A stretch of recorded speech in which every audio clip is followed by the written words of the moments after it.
सत्यप्रकाश दुबे तो बच्चे नहीं थे, वो तो इस पे एक्शन लेते ना कि मतलब या तो वो पुलिस के पास भागते या भाग जाते। घर में नॉर्मली तो कोई बैठेगा नहीं सर। मेन यहाँ गलती किसी की है तो स्थानीय थाने की, क्योंकि स्थानीय थाने को तो पहले से पता चल ही रहा होगा। जैसा मुझे पता है कि सत्यप्रकाश दुबे ने कई बार आवेदन भी दिया था तहसीलदार को और ये सबको। स्थानीय थाना।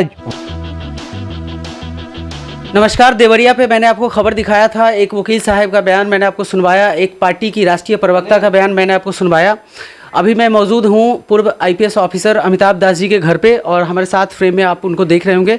सबसे पहले मैं उनसे जानने की कोशिश करूँगा कि ये देवरिया का जो प्रकरण है, क्या ये प्रशासनिक चूक है, क्या ये एक आपसी ज़मीनी विवाद का मामला है या फिर कुछ और है, थर्ड एंगल, जैसा कि मैं हमेशा से जाहिर कर रहा हूँ। सर, ये जो देवरिया का प्रकरण है, मैं दो लोगों से जानने की कोशिश किया और जो बात उन्होंने बताई, मेरा शुरू से ये है कि थर्ड एंगल इसमें सर हो सकता है कि ये तीसरा कोई व्यक्ति है जो इन दोनों का कॉमन मतलब दुश्मन रहा हो और इस चीज़ों को लेके ये मौके का फ़ायदा उठाया हो। जिस दिशा में पुलिस काम कर रही है वो मुझे मालूम नहीं, लेकिन ये थर्ड एंगल का मामला हो सकता है सर। अब देखिए, होने को तो कुछ हो सकता है, थर्ड एंगल, फोर्थ एंगल। कोई भी अपराध होता है तो उसके तो मतलब बहुत सारे कोण होते हैं और सभी कोणों की जांच भी करनी चाहिए पुलिस को। लेकिन ऐसे जो मैंने इस केस के बारे में जाना है मीडिया के माध्यम से, तो मुझे तो एक ही एंगल फ़िलहाल दिख रहा है और वो एंगल जो है वो भूमि विवाद का है, ज़मीनी विवाद का है। क्योंकि ये जो मतलब दोनों पक्ष जो था, एक प्रेमचंद यादव का पक्ष और एक सत्यप्रकाश दुबे का पक्ष, ये दोनों पक्ष के बीच बहुत दिनों से मतलब ज़मीन को लेकर तनातनी चली आ रही थी, भूमि विवाद चला रहा था। तो इसलिए इस बात की कम संभावना है कि इसमें कोई एक तीसरा भी कोई कोण होगा, इसकी संभावना कम है। ऐसे पुलिस में तो किसी भी कोण को हम शुरू में खारिज नहीं कर सकते, सभी कोणों से पुलिस को जांच करनी चाहिए। जैसा आपने कहा कि ये भी हो सकता है कि दो की लड़ाई में तीसरे ने फ़ायदा उठा लिया हो और दोनों इसमें खलास हो गए और अब दोनों आपस में लड़ते रहे और तीसरा आदमी पतली गली से निकल जाएगा। तो बहुत सारी संभावनाएं होती हैं, लेकिन मतलब प्रथम दृष्टिया जो कहते हैं, अभी मुझे इसके दो कोण ही दिखाई दे रहा है। सर, मीडिया रिपोर्ट के अनुसार कहा गया है कि प्रत्यक्षदर्शी के अनुसार उस दिन जब प्रेम यादव जा रहे थे सत्यप्रकाश दुबे के साथ मिलने के लिए कि ये मसला सा, और उनसे बात करते हुए प्रत्यक्षदर्शी ने कहा कि वो बोल रहे थे कि ट्रैक्टर पे लोन है तो मैं पैसा दे देता हूँ और इस मामले को ख़त्म कर लो। और 9 बीघे ज़मीन की जो बात है वो उन्होंने सोचा कि अगर मैं सत्यप्रकाश दुबे का हेल्प कर लेता हूँ इस लोन के मामले में तो हो सकता है कि सत्यप्रकाश दुबे 9 बीघा ज़मीन भूल जाएँ और हमारा ये मसला सॉल्व हो जाए। लेकिन सर, सवाल होता है कि वहाँ प्रत्यक्षदर्शी ने ये भी कहा कि तीसरे व्यक्ति ने मतलब प्रेम यादव के अलावा और सत्यप्रकाश दुबे के अलावा तीसरा व्यक्ति ने सर पे वार किया, जो कि जो रिपोर्ट है, जो फॉरेंसिक रिपोर्ट होता है उसमें बताया गया सर पे वार करने की वजह से उनकी मौत हुई। तो ये तीसरा व्यक्ति कौन था और तीसरे व्यक्ति को ये जानकारी कैसे थी? उसे सत्यप्रकाश दुबे ने बुलाया था और सत्यप्रकाश दुबे ने जब बुला के हत्या करवाया तो वो घर में क्यों बैठे रहेंगे सर? वही मैंने कहा, से बहुत सारी संभावनाएं हैं। एक तो अभी तो हम लोग वहाँ चश्मदीद थे नहीं, ऐसी बात नहीं कि हम लोग वहाँ आई विटनेस से जो भी हमें सूचना मिली या तो मीडिया के माध्यम से या गवाहों के माध्यम से मिले, कई बातें हो सकती है। जो तीसरा व्यक्ति हो सकता है वो हो सकता है सत्यप्रकाश दुबे का कोई मित्र हो, कोई सगा संबंधी हो जो उसके घर पर आया हो और फिर इसमें जो यादव है, प्रेमचंद यादव और सत्यप्रकाश दुबे के बीच बाताबाती हुई हो सकता है कुछ मारपीट की नौबत भी आ गई हो और उसमें तीसरे व्यक्ति ने सत्यप्रकाश दुबे की ओर से उसको बचाने के लिए उस पर हमला किया हो।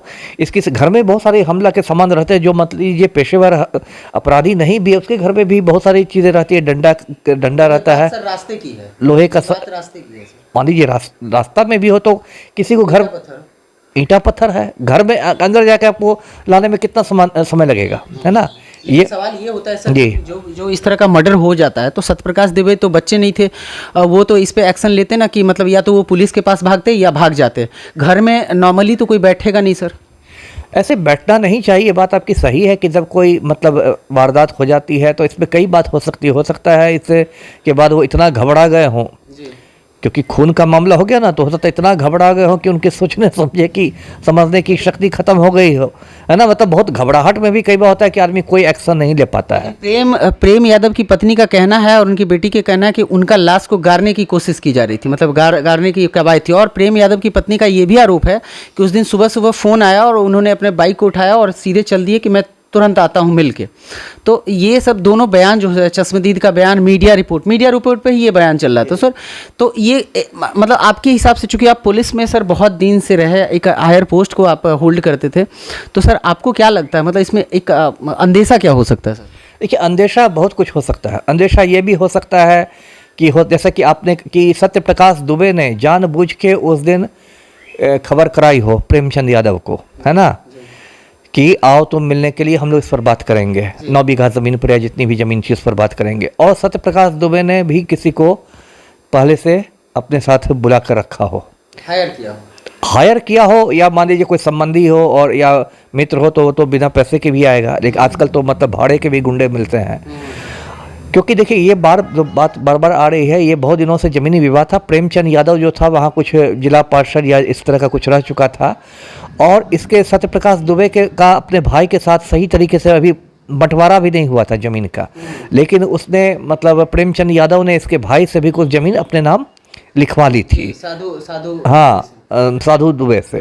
हाँ, तो कहने का ये मतलब कि बहुत दिनों से एक तनाव की पृष्ठभूमि थी, है ना। इसके पहले भी हो सकता है हल्की फुल्की मारपीट, गाली गलौज, इस टाइप की चीज़ हुई हो, जिसमें हो सकता है थाने में रिपोर्ट भी नहीं पहुंची। वैसी बात नहीं कि हर कांड की रिपोर्ट थाने में पहुंची जाती है।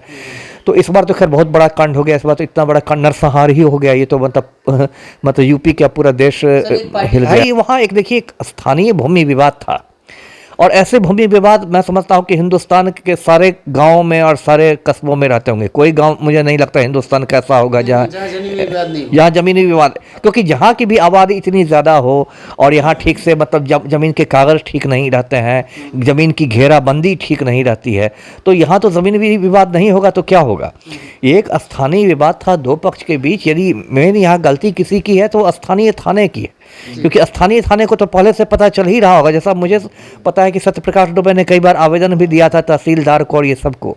स्थानीय थाना वजह जो भी हो सकती है, या तो प्रेमचंद यादव का बहुत राजनीतिक रसूख हो, इस वजह से थाना दबाव में आ गया हो, या थानों में इतना ज़्यादा भ्रष्टाचार भी है कि जो पैसे वाले होते हैं वो पैसे देकर थाना को मतलब मैनेज कर लेते हैं, खरीद लेते हैं, जो भी कहिए। सर उस दिन प्रेमचंद यादव की जब हत्या हो गई तो ये खबर तो आग की तरफ फैल ही गया होगा सर, ठीक है, अभी के टाइम में। तो पुलिस अगर उस समय संजीदगी से वहाँ आती, यूपी पुलिस, तो कम से कम वो जो मॉब आ रहा था सत्य प्रकाश दुबे पे हमला करने के लिए, वो तो बचाया जा सकता था सर। वही तो मैंने कहा, अगर मान लीजिए, एक तो अब सीधे भ्रष्टाचार की बात आ जाती है कि मान लीजिए प्रेमचंद यादव के पक्ष ने थाने वाले को पैसा दे दिया कि पहले हम मतलब ये कांड करके आते हैं, आप जरा देर से पहुंचिएगा पोस्टमार्टम कराने के लिए।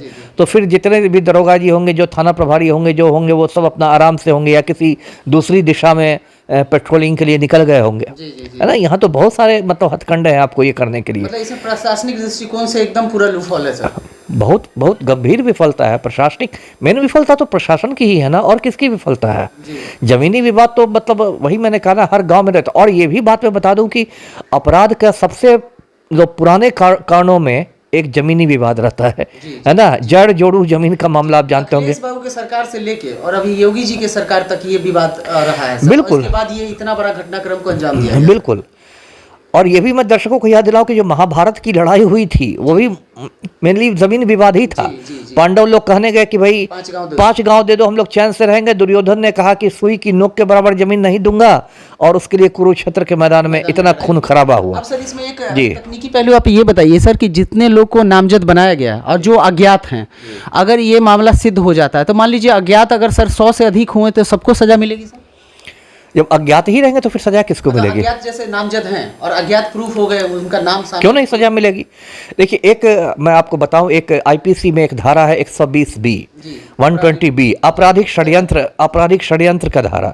तो उसमें तो मतलब ऐसे व्यक्ति को भी सजा मिल सकती है जो हो सकता है मौका वारदात पर हो भी नहीं, घटनास्थल हो भी नहीं, वो कहीं मास्टरमाइंड हो, कोई दूसरे जिले में, कोई दूसरे शहर में बैठा हो। उस पर भी यदि साबित हो जाता है कोर्ट में, या पुलिस उसको भी चार्जशीट कर सकती है कि ये भी आपराधिक षड्यंत्र में शामिल था। हो सकता है वो किसी दूसरे जिला में बैठ के मोबाइल पर ही निर्देश दे रहा हो, है ना। आज के जमाने में मोबाइल है, जब उसको पता चला कि नहीं प्रेमचंद यादव की हत्या हो गई है, तो उसने वो दूसरे जिले बरेली और लखनऊ में बैठ के हो सकता है मोबाइल पर उसने किया कि खत्म कर दो पूरे परिवार को, दुबे के परिवार को, है ना। तो वो तो मौका वारदात पर भी नहीं था, घटनास्थल पर भी नहीं था, लेकिन उसकी भी उतनी ही सहभागिता मानी जाएगी जितने की घटना स्थल पर मौजूद लोगों की, और उसको भी सेम सजा मिलेगी। ये तो इतना बड़ा कांड है कि इसमें तो मतलब उम्र कैद तो खैर मिनिमम है, इसमें तो फांसी की सजा भी मिल सकती है, क्योंकि फांसी की सजा बहुत कम मामलों में मिलती है, दुर्लभतम मामलों में मिलती है। लेकिन चूंकि इसमें जिस तरह से एक पूरे परिवार का सफाया कर दिया गया है और कोल्ड ब्लड में किया गया है, तो इस पर तो कोर्ट और लोअर कोर्ट हो सकता है फांसी की सजा दे भी दे, तो मुझे कुछ आश्चर्य नहीं होगा।